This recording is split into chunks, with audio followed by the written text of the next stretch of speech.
5년 동안 800만 원을 썼습니다. 그런데 장례식 날 받은 돈은 고작 10만 원이었습니다. 그때까지는 몰랐습니다. 그 사람들이 저를 어떻게 생각하고 있었는지. 이 이야기는 가족과 돈이 얽히면 그 관계가 어떻게 무너지는지에 대한 이야기입니다. 저는 10년 넘게 노인복지 현장에서 일하면서 수많은 가정을 만나왔습니다. 겉으로는 괜찮아 보여도 속에서는 이미 무너진 관계들이 많았습니다. 오늘 이야기의 주인공도 그랬습니다. 이 이야기는 창작된 각색 이야기지만 현실에서도 충분히 일어날 수 있는 일입니다. 어쩌면 지금 이 영상을 보고 계신 당신의 이야기일 수도 있습니다. 지금부터 한 여성이 가족을 위해 모든 걸 쏟아부었다가 그 대가로 무엇을 돌려받게 되는지 끝까지 함께 지켜봐 주세요. 그리고 혹시 비슷한 경험이 있으시다면 댓글로 당신의 이야기도 들려주세요. 저는 5년 동안 시댁 경조사를 제 돈으로 다 챙긴 며느리입니다. 중소기업에서 격리과장으로 일하고 있습니다. 결혼한 지는 8년 정도 됐고요. 겉으로는 아무 문제 없는 집이었습니다. 그렇게 믿고 있었죠. 제가 참고 맞추고 있었으니까요. 그때까지만 해도 저는 몰랐습니다. 제가 믿고 있던 그 관계가 이미 조금씩 어긋나고 있었다는 걸요. 결혼 초였어요. 시어머니가 저를 참 예뻐하셨습니다. 우리 며느리 같은 애가 어디 있니? 그 말을 들을 때마다 괜히 더 잘하고 싶어졌습니다. 그러던 어느 날이었죠. 시어머니가 제 손을 꼭 잡고 이렇게 말씀하시더라고요. 서연아, 우리 집은 경조사를 중요하게 생각해. 잠깐 멈추셨다가 조금 더 힘을 주고 말씀하셨습니다. 그게 체면이거든. 그 말이 이상하게 마음에 오래 남았습니다. 그래서 저는 그날 바로 결심했습니다. 그래, 내가 잘 챙기자. 부족하다는 소리는 안 듣게 하자. 그게 시작이었습니다. 그날 이후로 저는 시댁의 모든 경조사를 직접 챙기기 시작했습니다.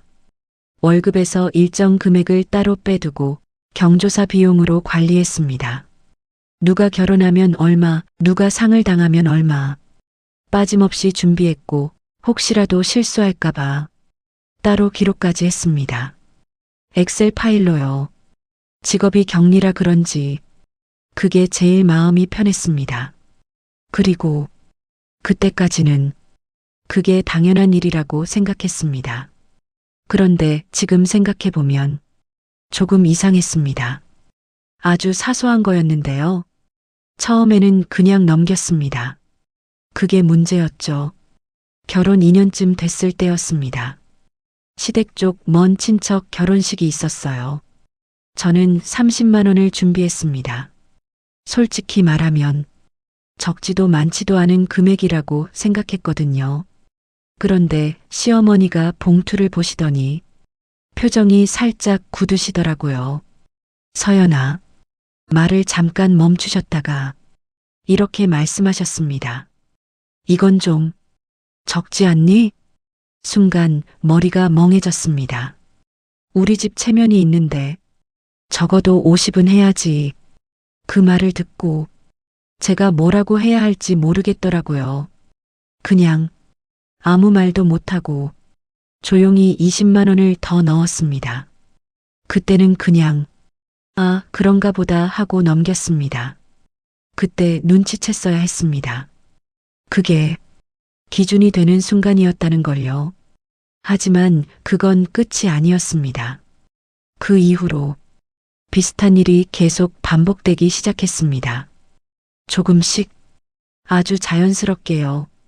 그리고 저는 그걸 당연하게 받아들이고 있었습니다. 그게 문제였습니다. 그 이후로 비슷한 일이 계속 반복됐습니다. 처음에는 크지 않았습니다. 그냥 한 번, 두 번 정도였어요. 그런데 이상하게 금액이 점점 올라가기 시작하더라고요. 시동생 쪽 행사, 먼 친척 잔치, 어디선가 계속 일이 생겼습니다. 그때마다 저는 별다른 생각 없이 돈을 준비했습니다. 며느리니까 이 정도는 해야지. 그렇게 생각했거든요. 그러던 어느 날이었습니다. 시동생 장인어른 칠순이 있었어요. 그날 시어머니가 저를 따로 부르시더라고요. 서연아, 이번에는 좀 신경 써야겠다. 왜요, 어머니? 제가 묻자 조금 낮은 목소리로 말씀하셨습니다. 상대 쪽이 꽤 신경 쓰는 집안이야. 그리고는 금액을 직접 말씀하셨습니다. 100만 원은 해야지. 순간 말이 안 나왔습니다. 어머니, 100만 원이요? 제가 조심스럽게 되묻자 표정이 살짝 바뀌시더라고요. 그럼 우리 집 체면이 있는데. 그 말에 결국 저는 고개를 끄덕였습니다. 솔직히 부담됐습니다. 그때 제 월급이 그렇게 여유 있는 수준도 아니었거든요. 그래도 냈습니다. 그게 맞는 거라고 믿었으니까요. 그런데 문제는 그 다음이었습니다. 얼마 지나지 않아 제 친정 쪽에서 돌잔치가 있었습니다. 저희 부모님이 정말 기다리던 자리였고 저도 신경을 많이 쓴 자리였습니다. 시댁에서도 오셨고 봉투도 건네주셨습니다. 그때까지만 해도 저는 아무 의심도 하지 않았습니다. 집에 돌아와서 봉투를 열어봤습니다. 10만 원이었습니다. 딱 10만 원. 그 순간 뭐라고 설명하기 어려운 감정이 올라왔습니다. 그 정도였어요. 분명 이상한데 확실하게 뭐라고 말하기는 어려운 느낌. 그래서 그냥 넘기려고 했습니다. 그런데 그날 밤이었습니다.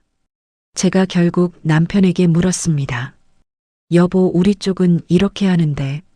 말을 하다가 잠깐 멈췄습니다. 시댁은 너무 차이 나는 거 아니야?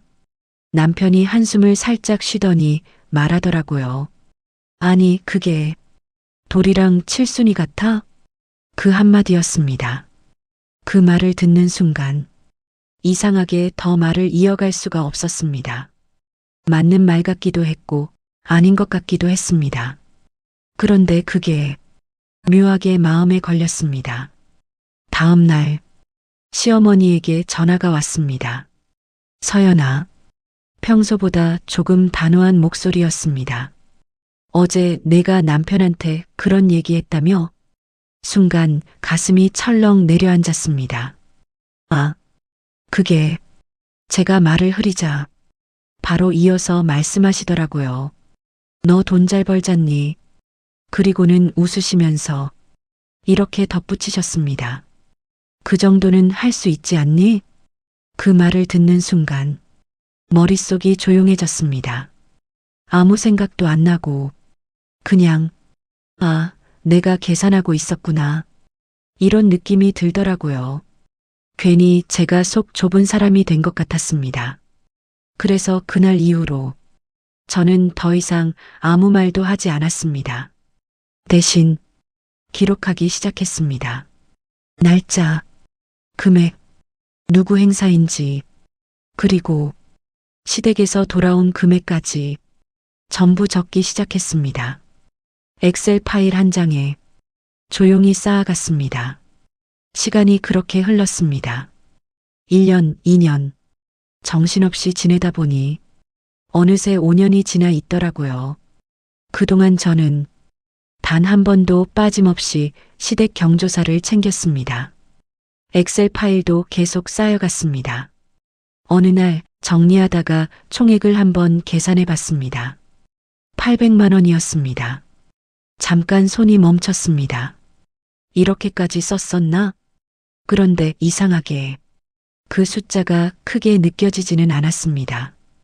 그때까지 저는 그걸 당연한 비용이라고 생각하고 있었거든요. 그게 문제였습니다. 그런데 문제는 그 다음이었습니다. 6개월 전부터였습니다. 시어머니가 갑자기 달라지기 시작했습니다.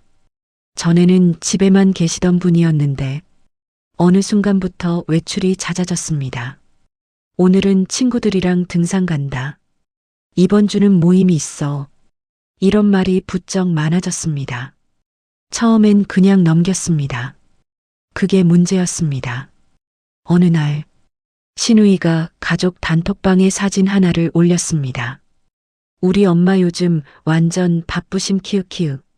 사진 속에는 시어머니가 등산복을 입고 웃고 계셨습니다. 그냥 보면 아무 문제 없는 사진이었습니다. 그런데 이상하게 마음이 걸리더라고요. 며칠 뒤 제가 단톡방에 물었습니다. 어머니 요즘 어디 다니세요? 잠깐 읽은 표시만 뜨고 아무도 답을 안 하더라고요. 그때 조금 이상하다는 생각이 들었습니다. 그게 시작이었습니다. 그 이후로 비슷한 일이 몇 번 더 있었습니다. 제가 뭔가를 물으면 묘하게 답을 피하는 느낌, 말을 돌리는 느낌, 그리고 어딘가 숨기는 것 같은 분위기. 그때는 확신이 없었습니다. 그래서 그냥 넘겼습니다. 그때 눈치챘어야 했죠. 그 무렵 저희 친정어머니가 갑자기 쓰러지셨습니다. 병원 검사 결과는 폐암 말기였습니다. 그 말을 듣는 순간 세상이 멈춘 것 같았습니다. 말기라고요? 의사 말을 듣는데 귀에 제대로 들어오지도 않더라고요. 그날 바로 시댁에도 연락을 했습니다. 그런데 이상했습니다. 시어머니가 병문안을 오지 않으셨습니다. 처음에는 이해하려고 했습니다. 몸이 안 좋으실 수도 있으니까요. 그래서 제가 먼저 연락을 드렸습니다. 어머니, 제 어머니 상태가 많이 안 좋으세요. 잠깐 정적이 흐르고 이렇게 답이 왔습니다. 서연아, 병원은 너무 우울해서 난 못 가겠구나. 그리고 한마디 더 덧붙이셨습니다. 이해하지? 그 말을 듣는 순간 이상하게 가슴이 싸해졌습니다. 그런데 문제는 그 다음이었습니다. 며칠 뒤 신우이가 또 단톡방에 글을 올렸습니다. 우리 엄마 요즘 여행 준비 중. 순간 손이 멈췄습니다. 여행? 제가 바로 물었습니다. 어디 가세요? 이번에도 아무도 답을 안 했습니다. 그때 확실하게 이상하다는 느낌이 들었습니다. 하지만 그때까지도 저는 그게 어떤 의미인지 몰랐습니다. 정말로요. 그렇게 며칠이 흘렀습니다. 병원과 집을 오가면서 정신없이 시간을 보냈습니다. 어머니 상태는 점점 나빠졌습니다. 그리고 지난 4월 15일이었습니다. 결국 어머니가 눈을 감으셨습니다. 그날은 지금도 잘 기억이 안 납니다. 정신이 하나도 없었고 눈물도 제대로 안 나왔습니다. 해야 할 일이 너무 많았거든요. 그 와중에 시댁에도 연락을 돌렸습니다. 잠시 후 시어머니에게서 전화가 왔습니다. 아이고 어쩌니. 목소리는 슬퍼 보였는데요. 잠깐 뒤에 이어진 말이 이상했습니다. 근데 내가 갑자기 허리가 너무 아파서 도저히 못 갈 것 같아. 순간 말문이 막혔습니다. 어머니 지금 제가 말을 잇기도 전에 이렇게 말씀하시더라고요. 미안하다 서연아. 전화가 끊겼습니다. 그 뒤로 시동생 신우이에게도 연락이 왔습니다. 형수님, 오늘 손님이 많아서 언니, 애들이 아파서 결국 장례식 내내 시댁 식구는 단 한 명도 오지 않았습니다. 빈소 한쪽에 앉아 있는데 그게 이상하게 실감이 안 나더라고요. 이게 맞나? 그런 생각만 계속 들었습니다. 그리고 부조금이 들어왔습니다. 시댁 이름으로 10만 원. 그 봉투를 보는 순간 손이 멈췄습니다. 800만 원. 5년 동안 제가 쓴 돈이 머릿속을 스치고 지나갔습니다. 그런데도 그때까지도 저는 아무 말도 하지 못했습니다. 그게 문제였습니다. 시간이 흘러 어머니 49제 날이었습니다. 법당에 앉아 조용히 손을 모으고 있었습니다. 그때였습니다. 휴대폰이 울렸습니다. 알림 하나였습니다. 시어머니 SNS. 순간 이상하게 심장이 내려앉았습니다. 왜인지 모르겠는데 그 알림을 보는 게 무서웠거든요. 그래도 눌렀습니다. 그리고 사진을 보는 순간 숨이 멎는 줄 알았습니다. 시어머니가 괌 해변에 계셨습니다. 밝은 옷을 입고 친구들이랑 웃고 계셨습니다. 해변에서 배구를 하고 계셨습니다. 그 얼굴이 제가 알던 표정이 아니었습니다. 너무 밝아서, 너무 아무렇지 않아서 오히려 낯설었습니다. 손이 떨리기 시작했습니다. 이게 뭐지? 사진 날짜를 확인했습니다. 그리고 그 자리에서 숨이 멎는 줄 알았습니다. 어머니가 돌아가시기 사흘 전이었습니다. 이미 괌에 가 계셨던 겁니다. 허리가 아파서 못 온다는 말은 거짓말이었습니다. 그 순간 모든 게 다 이해됐습니다. 손이 멈추질 않더라고요. 휴대폰을 들고 있는데 계속 떨렸습니다. 눈은 사진에서 떨어지질 않고요. 이게 뭐야? 혼잣말처럼 중얼거렸습니다. 그때까지도 믿기지가 않았습니다. 아니겠지. 뭔가 잘못 본 거겠지. 그래서 바로 남편에게 전화를 했습니다. 여보, 목소리가 제대로 안 나왔습니다. 어머니, 지금 괌이야? 잠깐 정적이 흘렀습니다. 그 침묵이 너무 길게 느껴졌습니다. 여보, 제가 다시 부르자 남편이 낮은 목소리로 말했습니다. 알았어? 그 한마디였습니다. 순간 머리가 멍해졌습니다. 뭐, 지금 뭐라고 했어? 제가 다시 묻자 남편이 한숨을 쉬더니 말하더라고요. 그게 알았는데 말을 흐리다가 결국 이렇게 말했습니다. 이미 친구들까지 다 예약한 상태였고 취소하면 돈도 문제지만 관계도 깨진다고 하더라. 그 말을 듣는 순간 심장이 쿵 하고 내려앉았습니다. 그래서 제가 묻자 남편이 바로 대답했습니다. 그래서 그냥 가신 거야.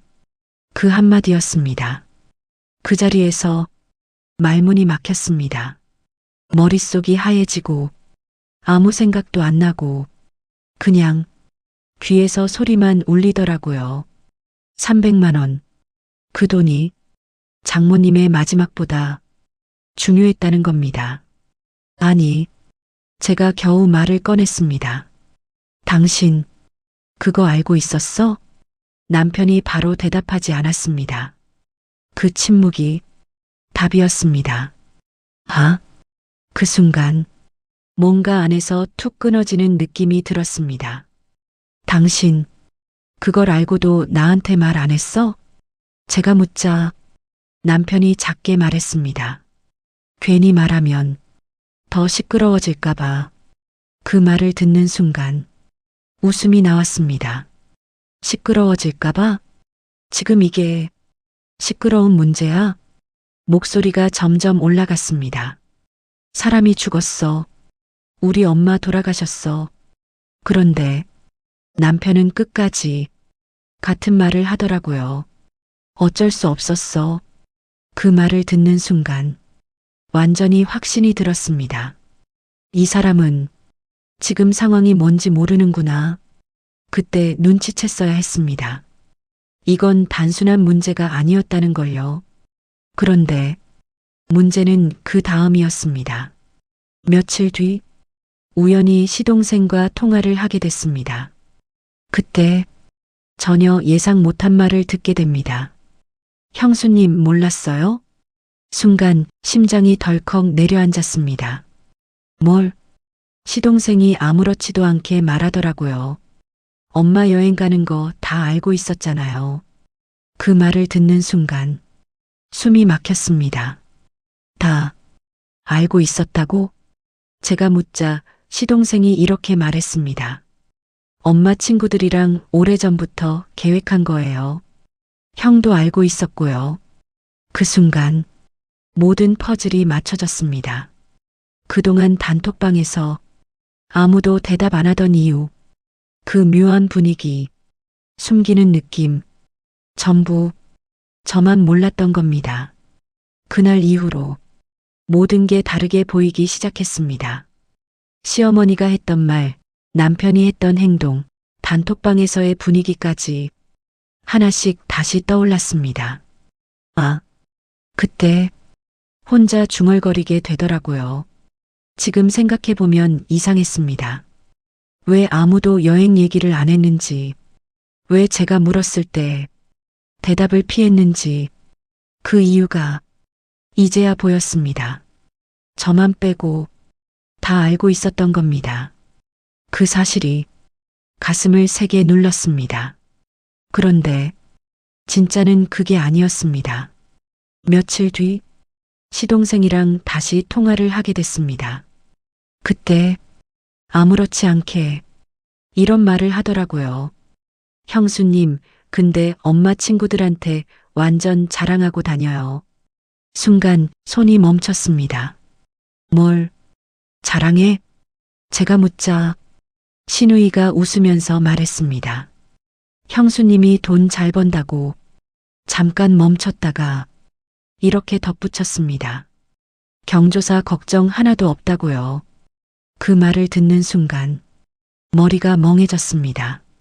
그게 무슨 말이야? 제가 다시 묻자 신우이가 너무 당연하다는 듯 말했습니다. 엄마가 항상 그러잖아요. 우리 며느리가 다 해준다고. 그 순간 숨이 턱 막혔습니다. 아무 말도 안 나왔습니다. 그 순간 알았습니다. 제가 해온 건 배려가 아니라 당연한 역할이 되어 있었다는 걸요. 그걸 깨닫는 순간 가슴이 아프다기보다 텅 빈 느낌이었습니다. 그때까지만 해도 저는 몰랐습니다. 제가 쏟아부은 게 정이 아니라 그 사람들한테는 그냥 편한 돈이었다는 걸요. 손이 다시 떨리기 시작했습니다. 그날 밤이었습니다. 혼자 방에 앉아서 엑셀 파일을 열었습니다. 한 줄씩 내려봤어요. 날짜, 금액, 관계, 그리고 합계를 다시 눌러봤습니다. 800만 원. 그 숫자를 보는 순간 갑자기 눈물이 나오더라고요. 그냥 허무했습니다. 그런데 이상하게 이번에는 참을 생각이 안 들었습니다. 이건 아니지.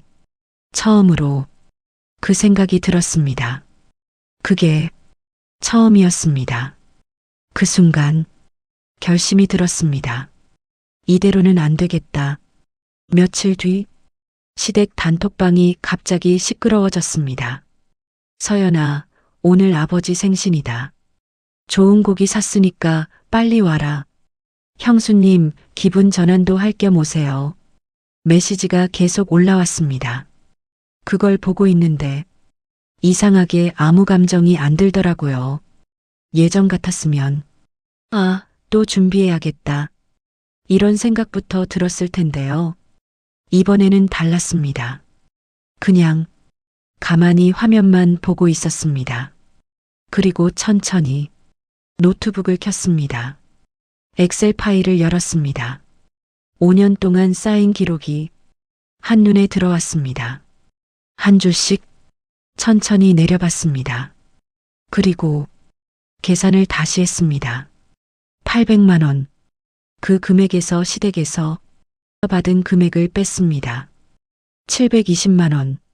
그 숫자를 보는 순간 이상하게 마음이 차분해졌습니다. 그래, 그대로 캡처를 했습니다. 그리고 시댁 단톡방에 사진을 올렸습니다. 잠깐 정적이 흘렀습니다. 읽음 표시만 하나씩 늘어났습니다. 그리고 제가 메시지를 보냈습니다. 어머니, 잠깐 멈췄다가 720만 원 입금해 주시면 갈게요. 그 순간 단톡방이 멈췄습니다. 몇 초 뒤 메시지가 터지기 시작했습니다. 지금 뭐라는 거야? 이게 무슨 버릇이야? 가족끼리 돈 계산을 해? 메시지가 쏟아졌습니다. 그걸 보고 있는데 이상하게 아무 감정이 안 들었습니다. 그냥 차분하게 다시 메시지를 보냈습니다. 5년 동안 제가 쓴 돈입니다. 이번에 받은 10만 원이랑 그동안 받은 거 다 뺀 금액이에요. 잠깐 멈췄다가 틀린 거 있으면 말씀하세요. 그 순간 단톡방이 다시 조용해졌습니다. 그 침묵이 모든 걸 말해주고 있었습니다. 그때였습니다. 시어머니가 직접 메시지를 보내셨습니다. 서연아, 너 지금 뭐 하는 거니? 그 문장을 보는 순간 가슴이 이상하게도 더 차분해졌습니다. 어머니, 가족끼리 돈 계산하면 안 된다고 하셨죠. 그래서 저도 안 하려고 했어요. 그리고 마지막으로 이렇게 보냈습니다. 가족이라서 사돈 장례식도 안 오신 거잖아요. 그 순간 단톡방이 완전히 멈췄습니다. 하지만 아직 끝이 아니었습니다. 단톡방이 완전히 조용해졌습니다. 몇 초인지 몇 분인지 모르겠는데 시간이 멈춘 것처럼 느껴졌습니다. 그러다가 시어머니 메시지가 올라왔습니다. 서연아, 너 지금 말이 너무 심하다. 그 문장을 보는 순간 피식 웃음이 나왔습니다. 심하다. 제가요? 손이 떨리지도 않았습니다. 이번에는 이상하게 너무 또렷했습니다. 어머니, 허리 아프셔서 못 오신 거 맞죠? 잠깐 멈췄다가 괌에서는 괜찮으셨던 것 같던데요. 그 순간 단톡방이 다시 뒤집혔습니다. 지금 그게 할 말이니? 어른한테 그게 무슨 태도야? 너 진짜 왜 이러니? 메시지가 쏟아졌습니다. 그런데 이번에는 전혀 흔들리지 않았습니다. 그냥 한 문장만 더 보냈습니다. 사진 날짜까지 다 확인했습니다. 그 순간 정적 완전히 조용해졌습니다. 그리고 시어머니가 다시 보낸 메시지. 그건 말을 흐리시더니 이미 예약된 거라서 어쩔 수 없었다. 그 문장을 보는 순간 속에서 뭔가가 올라왔습니다. 하지만 이번에는 참지 않았습니다. 어쩔 수 없었다고요? 300만 원 위약금 때문에요? 잠깐 멈췄다가 그게 제 엄마 마지막보다 중요하셨어요?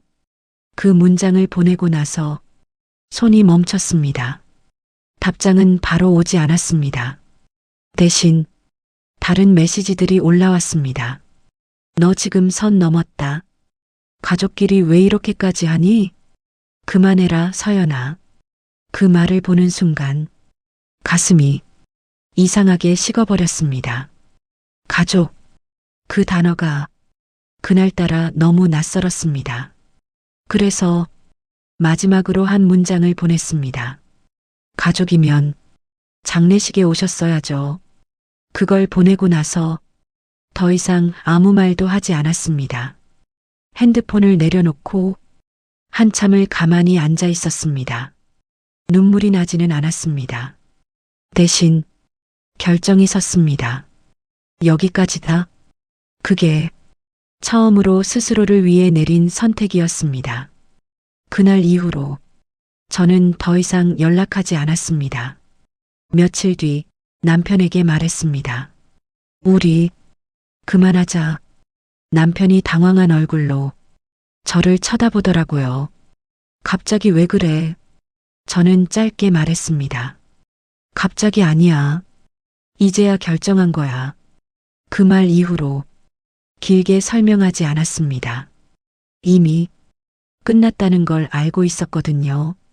이혼 얘기는 생각보다 빨리 진행됐습니다. 저는 그동안 기록해둔 엑셀 파일을 전부 정리해서 제출했습니다. 5년 동안 쓴 경조사 비용, 입금 내역, 금액 차이까지 전부 정리되어 있었으니까요. 변호사가 서류를 보더니 이렇게 말하더라고요. 이 정도면 충분합니다. 그 말을 듣는 순간 이상하게 마음이 조금 놓였습니다. 시댁에서는 난리가 났다고 들었습니다. 가족끼리 어떻게 이럴 수 있냐? 너무하다. 그런 말이 계속 나왔다고 하더라고요. 그런데 저는 아무렇지 않았습니다. 이미 마음이 다 정리된 뒤였으니까요. 지금 저는 혼자 살고 있습니다. 조용하고 아무도 눈치 볼 필요 없는 집에서요. 그리고 남은 돈으로 작은 장학금을 만들었습니다. 제 어머니 이름으로요. 그걸 하면서 처음으로 이런 생각이 들었습니다. 이제야 제대로 살고 있구나. 지금도 가끔 그 엑셀 파일을 열어봅니다. 800만 원이라는 숫자보다 그 안에 담겨 있던 제 마음이 더 크게 느껴집니다. 그때의 저는 정말 많이 참았고 정말 많이 애썼습니다. 그리고 이제는 그걸 인정해 주려고 합니다. 저는 사회복지 현장에서 일하면서 정말 많은 가정사를 들을 수 있었습니다. 겉으로는 멀쩡해 보이지만 속에서는 무너지고 있는 그 관계들에 대한 이야기였습니다. 그럴 때마다 공통적으로 들었던 말이 있습니다. 말을 못했어요. 참다가 결국 관계가 더 크게 무너지는 경우를 너무 많이 봤습니다. 그런데요, 사람은요, 속아 있는 이야기를 누군가에게 꺼내는 것만으로도 절반은 풀립니다. 그리고 말을 하다 보면 스스로 답을 찾게 되는 경우도 정말 많습니다. 혹시 지금 가족 문제로, 돈 문제로 혼자 끙끙 앓고 계신가요? 그렇다면 혼자만 안고 가지 마세요. 당신의 이야기를 누군가에게 꺼내 보셨으면 좋겠습니다. 저는 여기서 여러분의 이야기를 기다리고 있겠습니다. 오늘 이야기에 공감이 되셨다면 좋아요로 마음을 남겨주세요. 그리고 비슷한 경험이 있으시다면 댓글로 여러분의 이야기도 들려주세요. 앞으로도 우리 삶 속에서 실제로 있을 법한 이야기들로 여러분과 함께하겠습니다. 구독으로 다음 이야기도 함께 해주세요. 오늘도 끝까지 들어주셔서 진심으로 감사합니다.